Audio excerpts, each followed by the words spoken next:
The Starship Troopers bug is pretty awesome. To me, it's one of those super iconic alien monster designs. But as anyone who's aware of the wide divergences between the book and the movie, then it's probably no surprise that the way the bugs were described in the original Robert Heinlein novel varies greatly from how they were depicted in the movie. So in this video, we're going to go through the process of creating a new Starship Troopers bug design that is closer to that of the book. But before we do that, I think it's important that we take a deeper look at how this 60-year-old book compares to this 20-year-old movie, so that we can analyze their widely divergent socio-political themes and messages, and ultimately determine that if your opinions aren't my opinions, then you can go to hell. Actually, on second thought, that's probably going to take too long. How about we just draw a cool bug creature? To get started, how are the bugs described in the Robert Heinlein novel? In the book, the bug is described as pseudo-arachnid. Their appearance is generally terrifying to the troopers upon first engagement. However, only about 1 in 50 of the bugs they encounter is an aggressive warrior bug, the rest being more docile drone workers. While the troopers at first have difficulty telling the worker bugs apart from the warrior bugs are highly aggressive, skilled in combat, and equipped with a sort of beam weapon that is capable of cutting through armor. So, even though this description is fairly brief, I have a good idea of where to start with my design, and that's gathering up real-world references. Focusing primarily on arachnids gives me a lot of different spider designs to choose from. However, I think I'm going to primarily focus on this fairly menacing but pretty harmless gastrocantha spider, also known as a spiny orb weaver. There are a lot of different variations of this spider in the natural world, so it gives me a lot of design reference to choose from. I'm also taking a look at some of the largest insects the natural world has to offer. This includes creatures such as the New Zealand weta and its South American cousin, the Parktown prawn. Interestingly enough, these bugs were also heavily referenced in the design for the aliens from the movie District 9. So with a point of reference determined, I get started with drawing a few thumbnail sketches. These are very small drawings that help me get the ideas flowing for what I want my final creature design to look like. I'm sketching with a pen and trying to keep it as loose as possible. I just want to focus on what the overall shape and silhouette is going to look like. Now, it's a good idea to do as many thumbnails as possible, but you'll probably have a preference towards a certain design based on your own creative instincts. Here are some pages of thumbnails that I created, and with this amount of information, I'm ready to get started drawing my design. I'll start drawing in the way that's most comfortable to me, and that's going to be by using my erasable blue pencil to create the first rough draft of my design. The blue pencil lets me stay fairly loose while I'm sketching.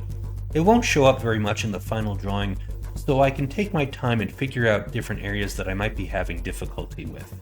I'm going to try and figure out as much of the design as possible before I go in with the softer graphite to complete the much tighter finished drawing.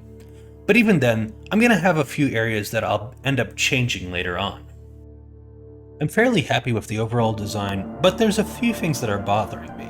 One is trying to figure out the weapon that the bug warrior is going to be using.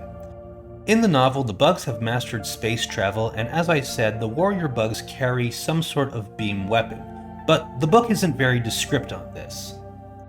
Initially, I was thinking of something like the alien weapons in the movie District 9, which were so unique to the aliens that only they could use them. But I wasn't liking the way this weapon was turning out. It just didn't fit in with the rest of the design. So then I got the idea to rip off nature once again, and this idea came about when looking at the interesting little arachnid known as the vinegaroon. The vinegaroon, also called a whip scorpion, is capable of shooting a spray of acid from its abdomen as a defensive mechanism against predators. And with this newfound inspiration, I decide to incorporate it into my current design by having my warrior bug tuck his abdomen underneath his central carapace and handle the end tail segment like a rifle. This is admittedly a bit of an odd design choice, but I'm gonna go for it. Now that the warrior bug's weapon is an actual biological component of its anatomy, I'd like to think that maybe this bug could tuck in and then extend this weapon from the end of its abdomen when it's ready to engage a target. With the drawing completed, the next step in the process is to establish the core shadows and tonal values, which I'll be doing with a wash of acrylic ink.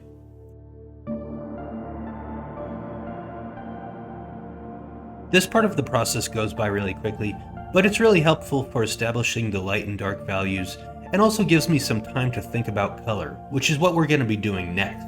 As I mentioned in the previous video, I really enjoy watercolors, but I need some more practice with them. So that's what I've decided to use in order to color in this design and finish out the rest of the painting. Generally, decent quality watercolors are easy to come by and cheaper when compared to other paints. But if it's too expensive for you to get a collection of watercolor tubes right now, a cheaper alternative would be to get a simple tray of watercolors, something like this one. In fact, for this design, I'll only be relying on this single Winsor & Newton watercolor tray, except for a little bit of white gouache that's used to create some highlights and touch-ups in a few areas.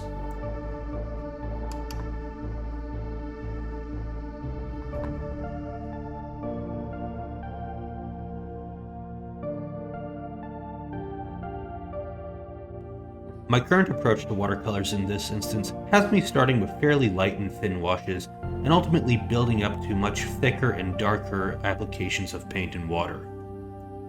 I try not to mix too many colors together on my palette.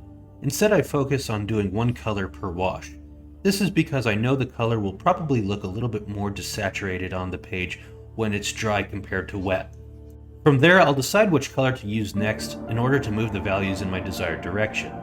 However, this means I'll probably be doing several layers of washes on top of each other. And if you're impatient like me, you'll probably want to have one of these handy in order to dry areas that you need to work into again. So go ahead and grab it from your bathroom or check your mom for resources.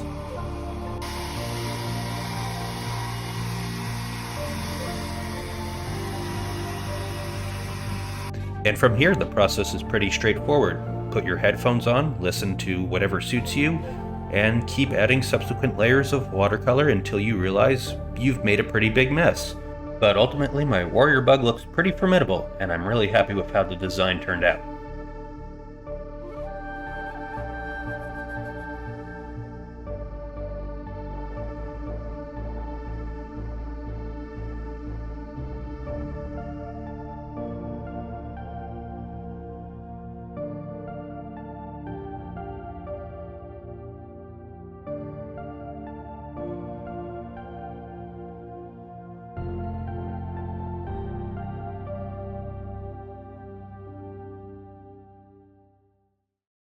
Okay, and we're finished. We went through basically the whole process in this video of generating the idea. We did some thumbnail sketches, we did the completed drawing, and then we went through the painting process, which was started with some acrylic inks for tonal values, and then just a single palette of watercolors, which we did for the entire coloring process. There was a little bit of white gouache that I included in there, but not much. So, what did you think? Leave a comment letting me know. Like the video if you like the video, and subscribe. I'm fishing for engagements, but hey, that's the currency on this platform.